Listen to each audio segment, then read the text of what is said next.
Hey there, this is Alexis from the Penguin Random House audiobook team, also the Brooklyn Bookworm on Instagram. I'm here to bring to you my latest audiobook recommendation. Best-selling author Nicholas Sparks and the renowned writer and director of blockbuster thrillers M. Night Shyamalan team up for a spellbinding novel where love defines even the boundaries of life and death. When architect Tate Donovan arrives in Cape Cod, he's searching for a fresh start after the loss of his sister and a battle of depression. But Sylvia's final words, that their family can see spirits, still haunt him. At a quiet bed and breakfast, Tate meets Wren, whose presence challenges everything he believes. As their connection deepens, Tate uncovers troubling secrets from Wren's past. Listen to the sneak peek from Remain, read by Fliakos and Whelan, and get your download wherever audiobooks are sold. Cape Cod in May stirs hope in the hearts of previously frozen New Yorkers. Its verdant lawns and ocean breezes holding the promise of summer days just around the corner. As I rolled down the window of my car, breathing in the scent of growing things, I marveled at how distant the chilly gray skies and rain-flooded gutters of city life felt. Here, at least, winter had long since retreated and the dream of slower, sun-drenched days felt close enough to touch. I had visited the Cape a few times before, but never this particular town. A quieter, smaller cousin to the nearby magnet of Provincetown, Hetherington seemed to revel in its classic 1950s vibe. Cruising down its main thoroughfare, Pleasant Street, I took note of the quaint, upscale stores selling antiques, gourmet ice cream, wooden toys, and brick-oven pizza, as well as the parents pushing expensive strollers on brick-paved sidewalks. Day trippers ducked in and out of shops, while beneath a large old-fashioned clock, a pair of older gentlemen in baseball caps conferred on a wooden bench. Idling at an intersection to allow some musicians with guitars strapped to their backs to cross, I spotted a retro-style pharmacy and soda shop on the corner. Inside, a group of teenagers sat at a counter, sipping shakes out of long straws.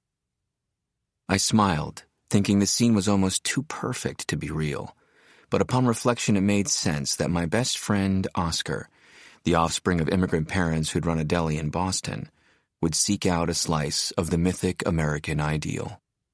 As traffic began to move again, I caught glimpses of neatly kept colonials and clapboard homes with white picket fences on the side streets to my left and right.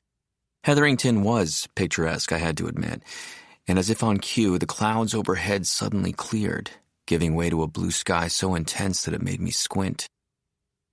It was Monday, the typical beginning of a new work week, and I was in town to help Oscar and his wife, Lorena, design and build their vacation home, although until now I'd only seen photographs of the plot of land they'd bought.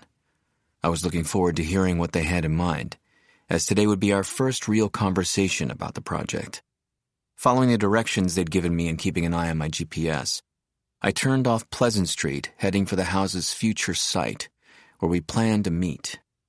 On the outskirts of town, I passed a sprawling fairground with performance stages in various states of construction. Dusty pickup trucks filled the gravel parking lot, while workers toiled in the distance. It was a hive of activity, frantic preparations underway for the upcoming Mask and Music Festival on Memorial Day weekend at the end of the month. I'd heard about the festival while trying and failing to find a place to stay. In the end, I'd had to enlist Oscar's help to find accommodations. Apparently 40 or 50 bands would be descending on the town for the long weekend, and as many as 20,000 people were expected to attend. When I asked about the kind of music being showcased, Oscar had merely snorted, "How would I know? It's probably weird Gen Z music."